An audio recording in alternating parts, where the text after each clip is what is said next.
Hello friends. उम्मीद है आप सब लोग अच्छे होंगे। तो आज हम लोग कंप्यूटर मैन्युफैक्चरिंग में सबसे पहले चीज़ टाइप्स ऑफ प्रोडक्शन के बारे में पढ़ेंगे। तो इसमें बेसिकली चार तरह के प्रोडक्शन होते हैं। First one is your continuous flow process, second one is your mass production, third one is your batch production and fourth one your job shop production. तो देखिए, प्रोडक्शन मतलब किसी चीज़ को हमने इंडस्ट्री में प्रोड्यूस करना चाह रहे हैं, तो उससे रिलेटेड है। तो उसमें जो सबसे पहले है हमारे पास वो है कंटिन्यूस फ्लो प्रोसेस। तो इसमें क्या है कि जो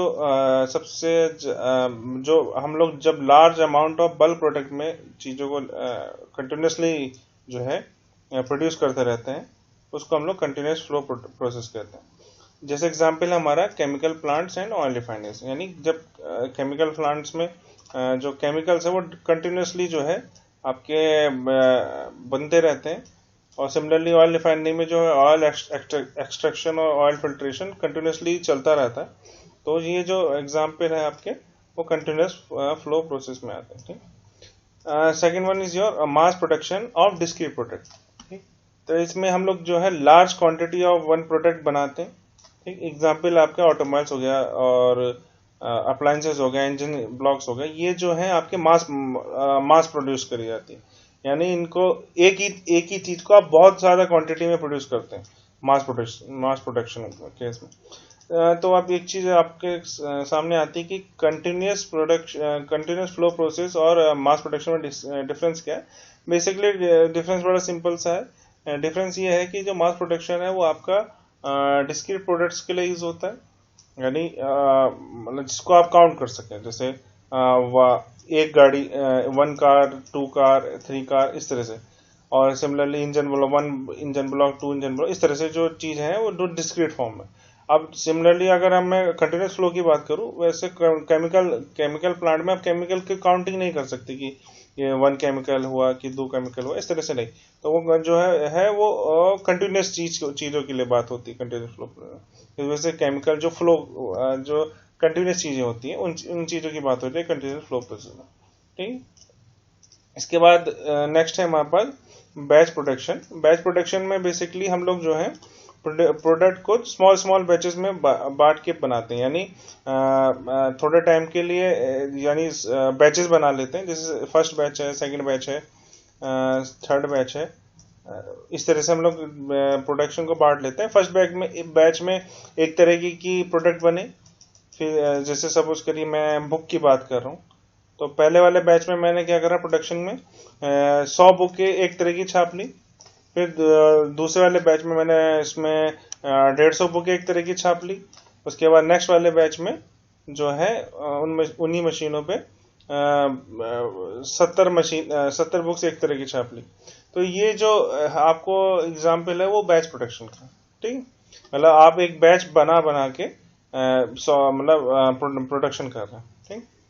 तो इसके एग्जाम्पल आपके जो बुक्स हो गए, क्लॉथिंग्स हो गई, सर्टेन मशीनरीज हो गए, ये जो प्रोडक्शन में आते हैं वो बैच प्रोडक्शन में आते हैं, क्योंकि आप जो है मीडियम लॉट साइज में एक तरह के प्रोडक्ट को बनाते हैं। ठीक है। इसके अलावा जो लास्ट है हमारे पास वो है जॉब शॉप प्रोडक्शन। ठीक। जो प्रोडक्शन है वो बहुत ही स्पेशलाइज चीजों के लिए बनता है और लो क्वांटिटी में बनाया जाता है। ठीक है। स्पेशलाइज प्रोडक्ट्स और लो क्वांटिटी में। और जनरली ये जो है जॉब शॉप प्रोडक्शन में टेक्निकली कॉम्प्लेक्स चीजों को बनाया जाता है। ठीक। जैसे आपका एयरक्राफ्ट्स हो गए, ठीक है, और मशीन टूल्स हो गए, स्पेसिफिक मशीन टूल्स हो गए, जो क्या कहते हैं आपके ये स्पेसिफिक काम के लिए यूज होनी है, वो उस तरह की जो प्रोडक्शन है वो जॉब शॉप प्रोडक्शन में। अब ये नहीं है कि एयरक्राफ्ट बनेगा तो बैच में भी नहीं बनता कि 100 बैच का बन गया, फिर पहले वाले तरीके का, फिर दूसरा वाला बैच बन गया 500 का, दूसरा वाला एयरक्राफ्ट का, तीसरा वाला जो एक तरीके का बन गया, फिर से पहले वाले को आप जो है प्रोड्यूस करना। ऐसा नहीं, आपको बहुत स्पेसिफिकली बनता है कि जैसे रफाल आएगा तो इंडिया में आ रहे हैं, तो वो स्पेसिफिकली डिमांड्स पे बन रहे हैं कि स्मॉल छोटे सी क्वांटिटी में बनाए जा रहे हैं। ऐसा नहीं है कि उसके बहुत सारे बैचेस बनाए जा रहे हैं। तो इस तरह से जो है आपके वो जॉब शॉप प्रोडक्शन एग्जाम्पल है। तो देखिए, अब मेरा ये कंसर्न है कि ये जो सारी चीजें हैं वो ऑटोमेशन उसमें क्या भूमिका निभा रहा है, इसके बारे में देखना है। उससे पहले हम ये चीज़ समझ में आ रही होगी कि जो आपकी जो कंटिन्यूस प्रोडक्शन है वो सबसे ज़्यादा चीज़ों को जो है वॉल्यूम में बना रहा है। प्रोडक्शन क्वांटिटी सबसे ज़्यादा कंटिन्यूस फ्लो में है। उसके बाद उससे कम प्रोडक्शन क्वांटिटी की बात कर रहा हूँ, ठीक है, वो जो है मास प्रोडक्शन में है। उसके बाद आपके क्वांटिटी के टर्म्स में अगर देखें तो आप उससे कम चीज़ें जो है बैच प्रोडक्शन में बना रहे हैं, उससे सबसे कम चीज़ें आप जॉब शॉप प्रोडक्शन बना रहे हैं। वैरायटी की बात करूँ तो सबसे ज़्यादा वैरायटी आपको जॉब शॉप प्रोडक्शन में मिल रही है, उससे कम वैरायटी आपको बैच प्रोडक्शन में मिल रही है, उससे कम वैरायटी आपको जो है मास प्रोडक्शन में मिल रही है, सबसे कम वैरायटी जो है कंटिन्यूस फ्लो प्रोडक्शन में। तो ये जो है चार्ट है एक तरीके से आपका प्रोडक्शन क्वांटिटी और प्रोडक्ट वैरायटी के बीच में। चलिए, इसके बाद जो हमारी जो कंटिन्यूस फ्लो प्रोसेस है वो उसमें ऑटोमेशन का क्या अचीवमेंट है, ठीक है। तो जो कंटिन्यूस फ्लो प्रोसेस है, देखिए ऑटोमेशन जो है इसमें जो कंटिन्यूस फ्लो प्रोसेस है उसमें किस तरह से हेल्प कर रहा है, ऑटोमेशन के क्या अचीवमेंट्स है। तो कंप्यूटर्स का यूज होता है जो कंटिन्यूस फ्लो प्रोसेस में, सेंसर्स का यूज होता है, फ्लो प्रोसेस को मेंटेन करा जाता है बिगिनिंग टू एंड तक। तो ये इस तरह से जो चीजें हैं हम लोग जो है ऑटोमेट करने की कोशिश करते हैं in the continuous flow process. Similarly in mass production automated transfer lines का यूज होता है, partial and fully automated assembly lines का यूज होता है, यानी जो चीजों को असेंबल करते हैं उसमें हम लोग जो है ऑटोमेशन कर सकते हैं। का ऑटोमेटेड मटेरियल हैंडलिंग का यूज होता है, इंडस्ट्रियल रोबोट्स का यूज होता है। देखिए इंडस्ट्रियल रोबोट्स का यूज होता है, बहुत इंपॉर्टेंट है इंडस्ट्रियल रोबोट्स। इसके अलावा जो बैच प्रोडक्शन है हमारी, उसमें हम लोग सीएनसी एनसी मशीन रोबोट्स का भी यूज करते हैं, सिम सिस्टम का यूज करते हैं। और जॉब्स ऑफ प्रोडक्शन में हम लोग एनसी मशीन और कंप्यूटर सीएनसी मशीन का यूज करते हैं। देखिए एक चीज में आप इंपॉर्टेंट देख रहेंगे, जो हमारी एनसी और सीएनसी मशीन है जिसके बारे में हमें आगे पढ़ना है काफी डिटेल में, तो वो जो है बैच और जॉब शॉप प्रोडक्शन के लिए यूज होती है। ठीक है, it is very important point that we are not going to produce in mass production by using your NC या CNC मशीन। ठीक, तो अभी जो NC और CNC मशीन का यूज करते हैं वो जनरली हम लोग बैच प्रोडक्शन और जॉब शॉप प्रोडक्शन के लिए यूज करते हैं। उसके बहुत सारे रीजंस है, क्योंकि जो है NC CNC मशीन अपनी फ्लेक्सिबिलिटी और उसकी वजह से एक स्पेशलाइज मशीन्स नहीं है कि मतलब एक तरह के प्रोडक्ट नहीं बना रही है। तो उस वजह से वो जो है मास प्रोडक्शन के लिए हमें क्या चाहिए, हमें मास प्रोडक्शन के लिए ऐसी मशीन्स चाहिए जो है हमें मास क्वांटिटी में दे सके। ठीक है, लेकिन on the other hand CNC are much more flexible, that's why they are much more useful for batch and job shop production. चलिए, इसके बाद हमारे लेवल ऑफ ऑटोमेशन है। तो बेसिकली जब भी आप ऑटोमेशन की बात करते हैं तो हमारे दिमाग में सबसे पहले ये चीज आती है कि मैं किसी मशीन की बात करूं, स्पेसिफिक मशीन की बात करूं। ठीक है, जैसे मैं सीएनसी की बात कर रहा हूं सपोज करिए, तो आपके जब भी मैं ऑटोमेशन की बात करता हूं तो एक आपके दिमाग में एक मशीन आती होगी, जबकि ऑटोमेशन जो है टॉप टू बॉटम और बॉटम टू टॉप हर जगह पे अप्लाई होता है। जैसे जो सबसे पहले जो डिवाइस लेवल से लेकर आपके इंटरप्राइज लेवल तक सब जगह जो है आपका ऑटोमेशन का यूज होता है। जैसे जो आपकी मशीन है जिसको मैं लेवल 2 यहाँ पे दिखा रहा हूँ, मशीन लेवल, जैसे अगर सपोज करिए सीएनसी मशीन है इन दिस केस, तो सीएनसी मशीन में बहुत सारे सेंसर्स लगे होंगे और वो सेंसर को मिला के हम लोग जो है एक मशीन बना रहे हैं। ठीक है, तो ये सेंसर एक्चुएटर और हार्डवेयर जो है वो डिवाइस लेवल की थिंग्स हैं। ठीक है, तो सबसे पहला लेवल आपका कौन सा है, डिवाइस लेवल है, जो सबसे छोटा लेवल है जिसको मिला के हम लोग मशीन बना रहे हैं। ठीक है, तो ये जो सेंसर एक्चुएटर मतलब से मोटर्स हो गया, स्विचेस हो गए, इनको हम लोग एक्चुएटर्स बोलते हैं। मैंने पिछले लेक्चर में भी आपको डिस्कस करा था। और इसके अलावा अदर हार्डवेयर एलिमेंट जो है डिवाइस लेवल में है। इसके बाद जो है इन सब डिवाइसेस को मिला के हमने मशीन लेवल पे है। तो मशीन लेवल जो है जैसे सीएनसी मशीन हो गया, इसका एग्जाम्पल एक है, सीएनसी पूरी जो मशीन है वो हमारी जो है मशीन लेवल की है।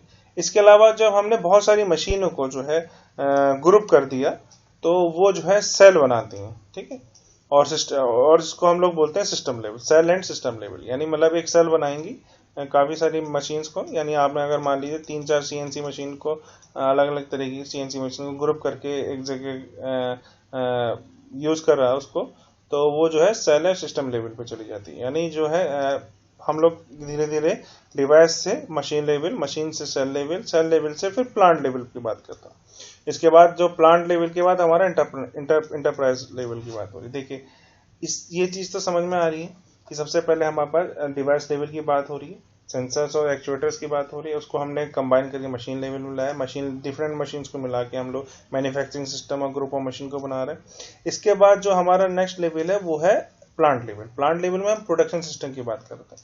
जब हम प्रोडक्शन सिस्टम की बात कर रहे हैं तो जब इसमें क्या क्या चीज़ें आती है, इसमें जो हमारे जो फंक्शंस हैं वो इंक्लूडिंग यहाँ पे इस लेवल पे कौन से काम होते हैं, हमारे ऑर्डरिंग प्रोसेसिंग का काम होता है, प्रोसेस प्लानिंग का काम होता है, इन्वेंट्री कंट्रोल का काम होता है, और इसके अलावा क्वालिटी कंट्रोल का काम होता है। इस तरह के जो काम है हमारे वो प्रोडक्शन प्लांट लेवल पे हो रहे हैं, ठीक है। तो और जब इससे ऊपर हायर लेवल कौन सा हमारे पास इंटरप्राइज लेवल है, जो कि कॉर्पोरेट, जिसको हम लोग कॉर्पोरेट इंफॉर्मेशन सिस्टम है, और ये मतलब कॉर्पोरेट लेवल की बात है। इसमें जो है हमारा सेल्स हो गया, अकाउंटिंग हो गया, और इसके अलावा रिसर्च हो गया, डिजाइन हो गया, और मास्टर प्लान बनाना हो गया, ये सारे जो काम है वो इंटरप्राइज लेवल पे हो रहा है। और इसमें जो ऑटोमेशन का यूज हो रहा है, कंप्यूटर्स का यूज हो रहा है, तो इस तरह से हम लोग ये चीज देख सकते हैं कि डिवाइस लेवल से स्टार्ट होके ऑटोमेशन जो है वो मशीन लेवल पे गया, मशीन लेवल से सेल लेवल पे गया, इसके अलावा सेल लेवल से हम लोग जो है प्लांट लेवल पे जा रहे हैं कि जो है पूरी जो मशीन्स हैं उनमें क्वालिटी कंट्रोल हो pi by using automation. And उसके अलावा हम उससे अपर वाले लेवल पे इंटरप्राइज लेवल पे जा रहे हैं, ठीक है। तो ये इंटरकनेक्टेड है, ये डिवाइस लेवल जो है मशीन लेवल से इंटरकनेक्टेड है, मशीन लेवल सेल लेवल से इंटरकनेक्टेड है, cell is going to take the orders from plant level, and plant level is deciding its production system according to the enterprise, ठीक है। तो इस तरह से हमारा we can divide the levels of automation into 5 लेवल्स। Okay, चलिए इसके बाद हमारे पास नेक्स्ट जो चीज है वेरी इंपॉर्टेंट, वो है ऑटोमेशन स्ट्रेटजीज, ठीक है। तो there are 10 automation strategies, and this is very important 10 strategies. So मैं इस टॉपिक को बताने से पहले आपको एक चीज बहुत क्लियर करना चाह रहा हूँ कि ये स्ट्रेटजीज जो हैं वो जरूरी नहीं है कि आप एक साथ के साथ जो है, देखिए स्ट्रेटजी का मतलब सबसे पहले ये है कि मैं ये चाह रहा हूँ कि जो मेरा ऑटोमेशन है मैं उसको किस तरह से इस स्ट्रेटजी से लगाऊं, कि इस स्ट्रेटजी से लगाऊं, ये जो तरीका है उससे करूं, उससे करूं, ऑटोमेशन को मैं लाना चाह रहा हूँ। तो यह कोई जरूरी नहीं है कि मैं जब ऑटोमेशन स्ट्रेटजी की बात कर रहा हूँ तो मैं ये नहीं कह रहा हूँ कि इसमें जो है मैं सारी की सारी स्ट्रेटेजी एक साथ लगाऊं। क्या पता मेरी सिर्फ 2 स्ट्रेटेजी एक साथ लग रही हूँ या फिर जो है 4-5 लग रही हूँ, ठीक है। लेकिन ऐसा कोई जरूरी नहीं कि मैं 10 की 10 स्ट्रेटेजी एक साथ लगा रहा हूँ। कई तो इसमें स्ट्रेटेजी जो है कॉन्ट्राडिक्ट भी कर रही है आपस में, ठीक है। तो ऐसा कोई जरूरी नहीं है कि आपको 10 की 10 स्ट्रेटेजी एक साथ लगानी है, सबसे पहली बात। तो इसमें जो है, और ये बहुत ही स्पेसिफिक स्ट्रेटेजीज हैं, बहुत ही फेमस स्ट्रेटेजीज हैं। तो I think it is also very important to remember। तो सबसे पहली स्ट्रेटेजी है हमारे पास specialization of operation, second is combined operation, third one is simultaneous operation, integration operation, next one is increase flexibility, sixth one is improved material handling storage, seventh one is online inspection, eighth is process control and optimization, and ninth is plant operation and control, and 10th one is computer integrated manufacturing, which we are going to deal in unit number 4 in much detail. So about computer integrated manufacturing. So let's discuss one by one. तो सबसे पहली जो strategy है हमारे पास specialization of operation. तो specialisation of operation में मैं क्या करना चाह रहा हूँ, मैं ये सिमिलर है आपका, जैसे आप लेबर को जो है एक तरह के काम अगर आप देते हैं, ठीक है, किसी भी या फिर मैं बोलूँ कि किसी पर्सन को आप एक तरह का काम दे दीजिए तो वो जो है स्पेशलाइज हो जाता है उस काम में, ठीक। सिमिलरली मशीन के साथ भी है कि उसको एक तरह का काम आप जो स्पेशल पर्पज इक्विपमेंट को यूज करिए तो उससे क्या होगा कि जो प्रोडक्शन है और वो तेजी से होगा, और दूसरी बात है उसकी इफिशिएंसी बढ़ी हुई मिलेगी, ठीक है। तो सबसे पहली स्ट्रेटेजी हमारे पास ऑटोमेशन में स्पेशलाइजेशन ऑफ ऑपरेशन, मतलब जो मशीन इक्विपमेंट है उसको स्पेशलाइज कर दीजिए कि ये मशीन इक्विपमेंट यही काम करेगा, तो वो जो है आपकी जो इफिशिएंसी है ऑपरेशन की वो इंक्रीज कर जाएगी, ठीक। उसके बाद नेक्स्ट है हमारे पास कंबाइंड ऑपरेशन। कंबाइंड ऑपरेशन का मतलब है कि एक मशीन पे आप जो है बहुत सारे ऑपरेशन परफॉर्म करिए। सपोज करिए एक मशीन है आपके पास जो पहले जो है सिर्फ कटिंग कर रही है, ठीक है, और दूसरी मशीन है आपके पास जो उसको फिनिशिंग का काम कर रही है। सपोज करिए एग्जांपल है खाली, ये ऐसा कुछ मशीन नहीं बनी है। तो इसके अगर मैं एक तीसरी मशीन बना पाया जो बोथ कटिंग और फिनिशिंग दोनों एक साथ कर दे रही है, ठीक है, तो मैं क्या कर रहा हूँ, दो ऑपरेशन जो कटिंग है और फिनिशिंग है उसको कंबाइन करने की कोशिश कर रहा हूँ। तो ये जो टेक्निक से मुझे फायदा क्या हुआ, फायदा ये हुआ कि मुझे जो यहाँ से इसको इस जगह से ट्रांसफर करके इस जगह पे मटेरियल मशीन में ले जाना था, वो मेरा जो ट्रांसफर है वो बच गया, ठीक है। इसकी वजह से क्या होगा, मुझे जो है सेपरेट मशीन्स जो हैं वो की जरूरत कम हो जाएगी। मेरे सेटअप का टाइम जो है और कॉस्ट जो है वो गिर जाएगी। यानी आप देखिए जब आप किसी प्रोडक्ट को किसी मशीन पे इनपुट करते हैं तो उस टाइम पे उसको उसमें सेटअप करना पड़ता है। ऐसा नहीं कि आपने सीधे गए और बटन दबाए और हो गया। तो आपको थोड़ा टाइम उसको जो है प्रोडक्ट को जो है उस मशीन में एडजस्ट करने में लगता है कि आप उसको थोड़ा सा मतलब कोई बोर्ड कसेंगे, कोई कंपोनेंट को जो है उसमें एडजस्ट करेंगे। तो ये जो टाइम है हम उसको सेटअप टाइम बोलते हैं, ठीक है। जो सेटअप टाइम अगर आप एक ही मशीन में वो सारी चीजें हो जा रही हैं तो हमारा सेटअप टाइम जो है वो काफी हद तक रिड्यूस हो जाता है, ठीक है। और जो हमारा मटेरियल हैंडलिंग में जो एफर्ट है वो बहुत खत्म हो जाता है या तो मतलब नहीं वो कम हो जाता है काफी हद तक, ठीक। और उसकी वजह से टाइम भी बचता है। तो ये हमारा सेकंड है कंबाइंड ऑपरेशन। इसके बाद जो है इसका एक्सटेंशन है हमारे पास कंबाइंड ऑपरेशन का साइमल्टेनियस ऑपरेशन। यानी आप क्या कहना चाह रहे हैं कि देखिए इसमें हमने दो जो है मशीन्स को दो तरह के ऑपरेशन को एक उसमें कंबाइन कर दिया, ठीक है, एक उसमें कंबाइन कर दिया। लेकिन अगर मैं यही करूं कि साइमल्टेनियसली दो जो मशीन्स हैं उस जो कंबाइंड होके आया है मशीन, उसमें अभी क्या कर रहा है कि पहले सपोज करिए इसे कटिंग और फिनिशिंग वाला एग्जांपल लेते हैं। तो सबसे पहले कटिंग कर रहा था, साथ में बाद में फिनिशिंग कर रहा था। तो अगर मैं ये बोलूँ कि साइमल्टेनियसली करेगी, एक तरफ कटिंग करता रहे दूसरी तरफ फिनिशिंग भी करता रहे, ठीक है, एक ही मशीन पे कटिंग भी कर रहा है फिनिशिंग भी कर रहा है, एक ही साथ कर रहा है, एक ही साथ। इंपॉर्टेंट ये है कि एक ही साथ कर रहा है। तो इसकी वजह से मेरा क्या होगा कि जो टाइम है, ठीक है, वो टोटल प्रोसेसिंग टाइम वो है डिक्रीज कर जाएगा। तो ये एक तरीके से कंबाइंड ऑपरेशन का एक्सटेंशन, साइमल्टेनियस ऑपरेशन मतलब एक साथ ऑपरेट करना, ठीक। इसके अलावा हमारा इंटीग्रेशन ऑफ ऑपरेशंस है।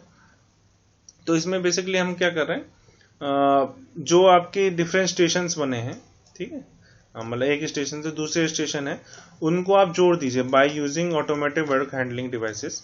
तो वो जो है आपका सेटअप नहीं ट्रांसफर टाइम जो है काफी हद तक आपका डिक्रीज करेगा और जो है प्रोडक्ट की शेड्यूलिंग में इजी रहेगी आपको। तो ये जो है आपका इंटीग्रेशन ऑफ ऑपरेशन में है, ठीक। एक मैकेनिज्म आप बनाना चाह रहे हैं basically different types of machines को जोड़ के, तो ये आएगा आपका इंटीग्रेशन ऑफ ऑपरेशन। इसके बाद है हमारे पास इंक्रीज फ्लेक्सिबिलिटी। ये देखिए इंक्रीज फ्लेक्सिबिलिटी से क्या है, देखिए ये थोड़ा सा स्पेशलाइजेशन ऑफ ऑपरेशन डिफरेंट है। आप फ्लेक्सिबिलिटी इंक्रीज करेंगे, ठीक, और फ्लेक्सिबिलिटी जब आप मशीन में इंक्रीज करेंगे कि ये भी कर मशीन जो है ये काम भी कर ले, दूसरा काम भी कर ले, तीसरे तरीके का भी काम कर ले, चौथे तरीके का, ये जो है इसको बोलते हैं फ्लेक्सिबिलिटी का इंक्रीज करना। तो इसकी वजह से क्या है आपकी प्रोडक्ट वैरायटी बहुत सारे मिल जाएगी उसी मशीन के अंदर, ठीक है। तो इसकी वजह से क्या होगा, आपको ये नहीं करना है कि जब एक ही मशीन पे बहुत सारी चीज़ें फ्लेक्सिबिलिटी में मिल जाएंगी, तो आपको ये नहीं करना है एक मशीन से दूसरी मशीन में ले जाने की जरूरत नहीं पड़ेगी। ठीक है, तो आप एक तरीके से क्या करना चाह रहे हैं, मशीन को फ्लेक्सिबल बना के सेटअप टाइम को रिड्यूस करना चाह रहे हैं, और सेटअप टाइम रिड्यूस करेंगे। और अगर आपने प्रोग्रामेबल ऑटोमेशन से भी आगे जाकर फ्लेक्सिबल ऑटोमेशन में चले गए, तो उस टाइम पे आपके सेटअप टाइम को डिक्रीज करने के साथ साथ आप प्रोग्रामिंग टाइम को भी डिक्रीज कर रहे होंगे। ठीक है, तो आप फ्लेक्सिबिलिटी इंक्रीज करेंगे तो जो है आपको जो सेटअप टाइम और कहते हैं प्रोग्रामिंग टाइम है उसमें फायदा मिलेगा। चलिए, इसके बाद है हमारा improve material handling and storage. तो बेसिकली जो मटेरियल हैंडलिंग और स्टोरेज को अगर आप जो है ढंग से कर पा दें, तो इसकी वजह से क्या होगा, ये जो है आपका वर्क इन प्रोग्रेस जो इन्वेंट्री है, ठीक है, उसको डिक्रीज करने में मदद करेगा। यानी अगर आप जैसे सपोज करिए ये मशीन फर्स्ट है, तो ये दूसरी मशीन है,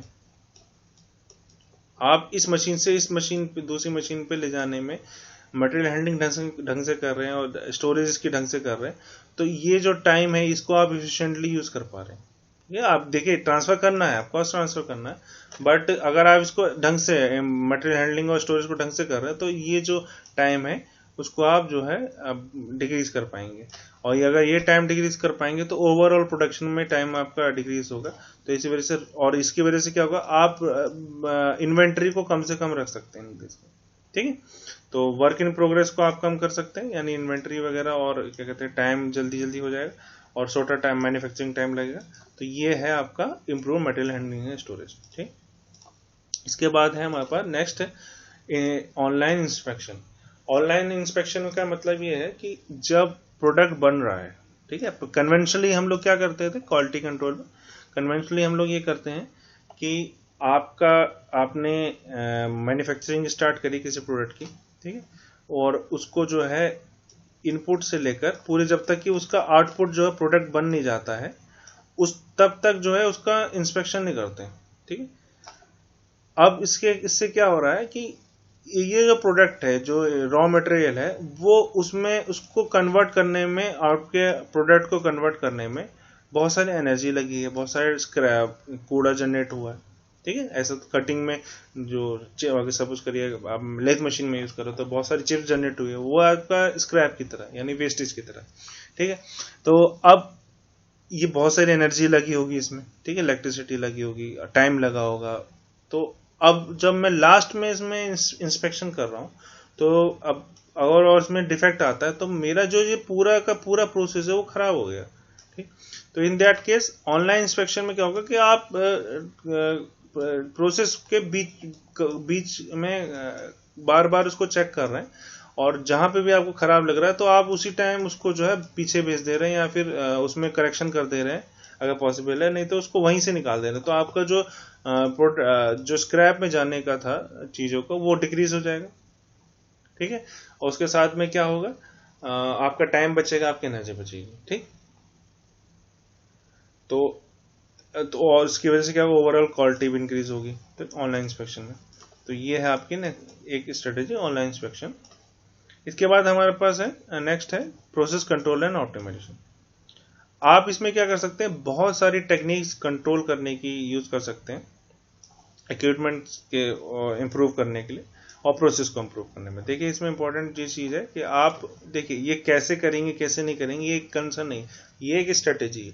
ठीक है, तो हम लोग बहुत सारी टेक्निक्स यूज कर सकते हैं आपकी प्रोसेस को और इक्विपमेंट को इफिशिएंटली यूज करने के लिए।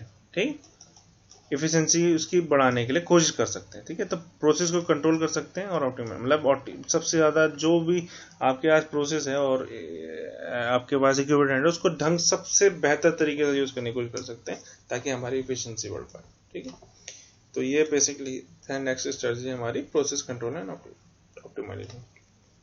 इसके बाद है हमारे पास प्लांट ऑपरेशन कंट्रोल। इसमें बेसिकली हम लोग डिफरेंट ऑपरेशंस को जो है प्लांट के अंदर डिफरेंट ऑपरेशन को एज ए होल देख रहे हैं, यानी पूरे के पूरे जो प्लांट है उसको एज ए पूरे के पूरे प्लांट में इसको इंक्रीज करने की कोशिश करें, जबकि हम लोग पिछले वाले स्ट्रेटेजी में, प्रोसेस कंट्रोल और ऑप्टिमाइजेशन वाली स्ट्रेटेजी में, प्रोसेस जो एक जनरलाइज प्रोसेस है उसको कंट्रोल करने की कोशिश कर रहे हैं, पूरे के पूरे प्लांट को नहीं देख रहे हैं। अब हम लोग ये भी कर सकते हैं कि पूरे के पूरे प्लांट को एक कंट्रोल करने की कोशिश करें।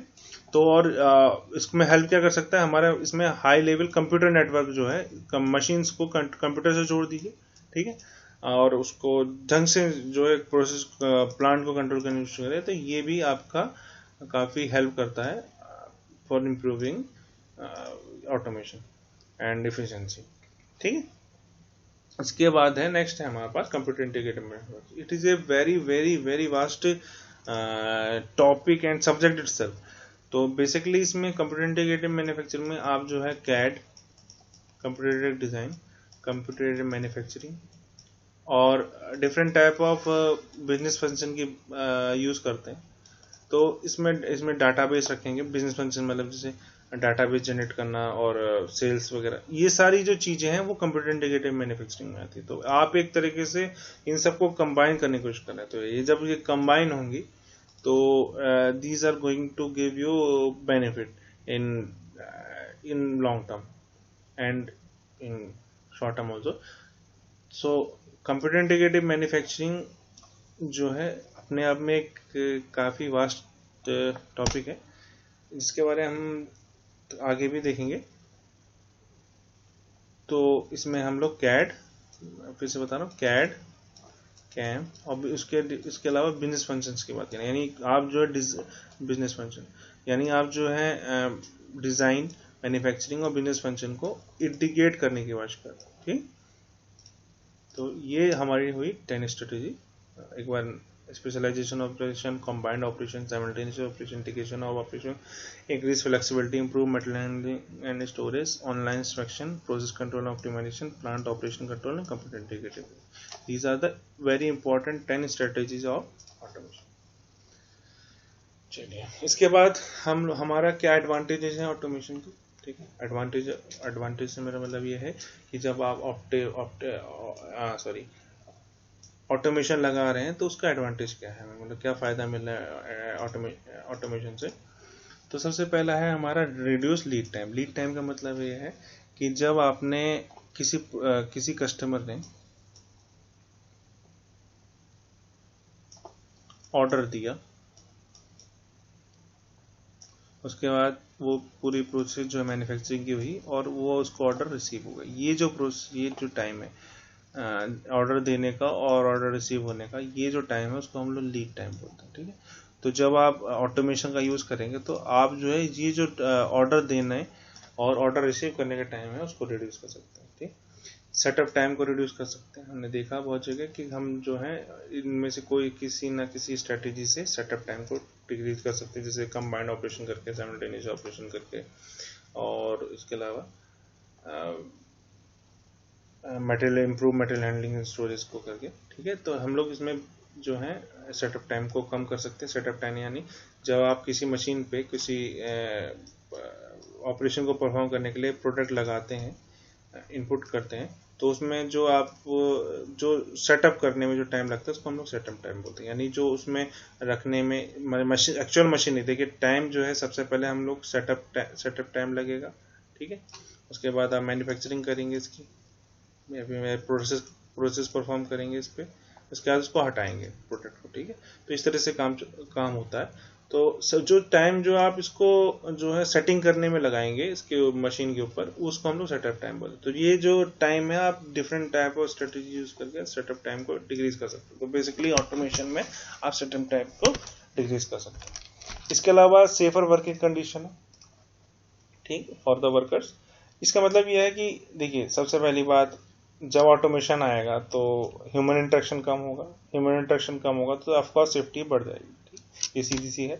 लेकिन आप ऑटोमेशन उस जगह पे ज़्यादा लगा सकते हैं जहाँ पे ह्यूमन की लाइफ को ज़्यादा थ्रेट हो, ठीक। आप डिफरेंट टाइप रोबोट्स बना सकते हैं जो कि आपके डिफरेंट टाइप इस तरह के काम करें जो हाई रिस्क के हैं, ठीक। जैसे आप लोग अभी देख भी रहे होंगे, कोरोना वायरस को से थोड़ा सा लोगों से डिस्टेंस बनाने के लिए डिफरेंट टाइप और रोबोट्स का यूज़ करा जा रहा है बहुत सारे हॉस्पिटल्स में। जो कोरोना पेशेंट है उनको दवाइयाँ देने के लिए, ताकि हम लोग जो है थोड़ा थोड़ा थोड़ा करके जो इंटरेक्शन है उसको कम कर सकते। तो इस तरह की जो चीज़ें, मतलब वर्किंग कंडीशन को सेफ बनाने के लिए हम लोग ऑटोमेशन का यूज़ कर सकते हैं। लेसर वर्किंग आवर, जब ऑटोमेशन होगा तो ह्यूमन इंटरेक्शन कम होगा, ह्यूमन इंटरेक्शन कम होगा तो जो वर्कर है उसको ज़्यादा टाइम मिलेगा अपने लिए। इसके अलावा आप जब ऑटोमेशन करते हैं तो आपकी एफिशिएंसी इंक्रीज होगी, प्रोडक्शन रेट इंक्रीज होगा, तो जो है काम जल्दी हो जाएगा, तो वर्कर जो है बेसिकली उसको ज़्यादा काम नहीं करना पड़ेगा, ज़्यादा लंबे आवर्स के लिए काम नहीं करेगा, तो आपका टाइम ज़्यादा होगा। ठीक है, तो वर्किंग आवर्स को रिड्यूस कर सकते हैं। इसके अलावा लोअर प्राइस मिलती है, बेटर क्वालिटी प्रोडक्ट मिल रहा है। ठीक, ये अपने आप में जो ऑटोमेशन है वो डिफरेंट टाइप के एम्प्लॉयमेंट अपॉर्चुनिटी साथ में लाता है। जैसे आप जब सीएनसी मशीन की जब मैं बात करूं, जब सीएनसी मशीन आप लगाएंगे तो वो सीएनसी मशीन को ऑपरेट करने के लिए जो है आपके पास ऑपरेटर की जरूरत पड़ेगी। ठीक है, तो ये एक तरीके से एम्प्लॉयमेंट जनरेट करने की बात है। ठीक, हाँ, ये हो सकता है कि 4 लोग जो हैं they are going to lose the job, ठीक, due to one CNC machine. ठीक, जैसे एग्जांपल में जब स्टार्टिंग में जो कार्टून्स बनते थे, जो आप मूवीज में कार्टून देखते हैं, उसके लिए बहुत सारे लोग, मतलब आप सोच भी नहीं सकते हैं कि 100 हजार लोग जो हैं कार्टून को एक मूवी बनाने के लिए लोग जो हैं काम करते थे। अब जो है मुश्किल से 5-6 लोग जो हैं करके कंप्यूटर स्क्रीन पे बैठ के जो है वो जो कार्टून एनिमेटेड मूवी है वो उसको बना सकते हैं। तो ये जो पहले जो है लोग जो है स्केच करते थे बैठ के पूरी, मतलब हर फ्रेम बाय फ्रेम उस कार्टून को, अब ये जो हजारों लोग हैं उनकी, या 100 लोग हैं उनकी जॉब तो गई। ठीक है, क्योंकि लेकिन अब ये जो 10 लोग आए इनकी एम्प्लॉयमेंट भी जनरेट हो रही। तो बेसिकली ये पैराडॉक्स सिचुएशन है। तो ये मतलब ऑटोमेशन खुद में जो है एम्प्लॉयमेंट अपॉर्चुनिटी आपको देता है। ठीक, इसके अलावा इंक्रीज स्टैंडर्ड ऑफ लिविंग, जब आपके पास ऑटोमेशन होगा तो प्रोडक्ट अच्छा होगा, उसके अलावा वर्कर्स के पास टाइम ज़्यादा होगा, तो जो आपका स्टैंडर्ड ऑफ लिविंग है, ठीक है, वो आपका इंक्रीज करेगा। ये है आपका एडवांटेजेस ऑफ ऑटोमेशन। इसके अलावा हमारे पास नेक्स्ट है कि डिसएडवांटेज ऑफ ऑटोमेशन। तो सबसे पहली चीज, ऑटोमेशन अप्लाई करना एक बहुत ही डिफिकल्ट और स्लो प्रोसेस है। डिफिकल्ट इन द सेंस कि आपको हाई इन्वेस्टमेंट कॉस्ट लगानी पड़ेगी। ठीक, आपको एक तरीके का पूरा सेटअप बनाना पड़ेगा। ठीक है, जो धीरे धीरे करके बनता है प्रोडक्शन में, क्योंकि चीज़ें महंगी आती हैं सेटअप करने। मतलब सपोज करिए आपके पास पुराने लेथ मशीन है, आप उसको जो है चेंज करना चाह रहे हैं सीएनसी मशीन के साथ में। ठीक है, तो अब ये सबसे पहले बात कि लेथ मशीन से सीएनसी मशीन में जाने में आपको जो सीएनसी मशीन है उसको खरीदना पड़ेगा, इसकी जो कॉस्ट बहुत हाई होती है एज कम्पेयर टू दिस, और आपको चेंज भी करना पड़ेगा तो ये कॉस्ट तो लगेगी। तो इसके अलावा आपको ऑपरेटर चाहिए रहेगा। इसको, ये तो सिंपल एक मशीन की बात करिए, अगर मैं पूरे प्लांट में करूँ तो बहुत सारी चीज़ें चाहिए रहती है ऑटोमेशन के लिए। तो ये जो है बहुत ही एक तरीके से डिफिकल्ट और स्लो प्रोसेस है। ठीक है, with high investment cost, high initial investment cost. इसके बाद हमारे पास है नेक्स्ट हाई इनिशियल इन्वेस्टमेंट। तो वही चीज मैं ऊपर बता रहा था, डिफिकल्ट है और हाई इन्वेस्टमेंट इनिशियल इन्वेस्टमेंट लगेगा ऑटोमेशन में, जो कि बाद में पे ऑफ कर सकता है अगर आपका जो है वो उस तरह से आप उसका बेनिफिट उठा पाए। इसके बाद है next, reduction in labour force will resulting in an employment, जो भी मैंने पिछले वाले में डिस्कस करा। देखिए, जो लेबर फोर्स है वो अनएम्प्लॉयड होगा जब आपका ऑटोमेशन आएगा। तो ये कई बार पैराडॉक्स सिचुएशन हो जाती है गवर्नमेंट के लिए कि हम जो हैं लोगों को ऑटोमेशन अपने कंट्री में लाएं कि नहीं लाएं। क्यों? क्योंकि जब ऑटोमेशन आएगा तो जितने लोगों को जॉब मिलने वाली है उससे ज़्यादा लोग जो हैं जॉब से वो अनएम्प्लॉयड हो जाएंगे। तो ये जो चीज है वो काफी प्रॉब्लमेटिक सिचुएशन बन जाती है कई बार। लेकिन अगर आपको, मैं जो रीजन ऑफ ऑटोमेशन मैंने एक बार बताया भी था कि आप जो है आपके पास ऑप्शन एक टाइम के बाद नहीं रहते कि आप जो है आपको ऑटोमेशन में आना पड़ेगा, नहीं तो आप एक एडवांटेज खो देंगे कि, तो ये काफी एक मतलब एडवांटेज खो देंगे कि मतलब उन लोगों से जिनके पास ऑटोमेशन है। ठीक, तो आपको ये बहुत पैराडॉक्स वाली सिचुएशन बन जाती है कभी कभी। तो इस चीज का थोड़ा सा ख्याल करना पड़ता है। लेकिन हाँ, ये बात सही है कि अनएम्प्लॉयमेंट बढ़ता है जब भी ऑटोमेशन आएगा, तो ये एक बहुत ही प्रॉब्लमेटिक सिचुएशन। इसके अलावा रिड्यूस परचेजिंग पावर। देखिए, परचेजिंग पावर मतलब जो लोगों की खरीदने की क्षमता है, ठीक, वो कम हो जाएगी। अब लोगों की खरीदने की क्षमता क्यों कम हो जाएगी? क्योंकि जब अनएम्प्लॉयमेंट बढ़ेगा तो उसकी वजह से क्या है, अनएम्प्लॉयमेंट बढ़ने की वजह से लोगों के पैसे कम होंगे, मनी कम होगा। ठीक है, और जब मनी कम होगा तो लोग जो हैं परचेज कम करेंगे, मतलब चीजों को खरीदेंगे कम। और जब चीजों को खरीदेंगे कम तो उसकी वजह से क्या है, लोग जब चीजों को खरीदेंगे कम तो जो मैन्युफैक्चरिंग चीजें हो रही हैं, मैन्युफैक्चरर वो जो है उनको मैन्युफैक्चरिंग जो है कम करेगा, क्योंकि बिक ही नहीं रहा है। तो अब जब मैन्युफैक्चरिंग कम होगी तो डेफिनेटली जब मैन्युफैक्चरिंग होगा लोगों को उसको निकालना पड़ेगा। ठीक, लोग जो हैं उनको निकालना पड़ेगा जॉब से। जब लोगों को जॉब से निकालना पड़ेगा तो लोगों का पैसा और कम होगा। तो एक तरह से विस्कस साइकिल है। ठीक, कि लोगों का पैसा कम है तो परचेज कम करेंगे, परचेज कम करेंगे, लोग मैन्युफैक्चरिंग कम करेंगे, मैन्युफैक्चरिंग कम हो रही है तो फिर लोग और अनएम्प्लॉयड करने पड़ेंगे कि भाई मैन्युफैक्चरर कहाँ से देगा। ठीक, तो ये एक तरह से विस्कस। तो बेसिकली ये परचेजिंग पावर को डिक्रीज कर सकता है ऑटोमेशन। ठीक, और ये इसको बैलेंस करना, ऑटोमेशन करना है कि नहीं करना है, ये बैलेंस करना एक बहुत ही इंपॉर्टेंट टास्क है। ठीक, तो इस तरह से हमारे पास ये these are the some disadvantages and advantages. तो आज का लेक्चर हम लोग यहीं पे एंड करते हैं। These are the some of the references which I used for making this lecture, and thank you.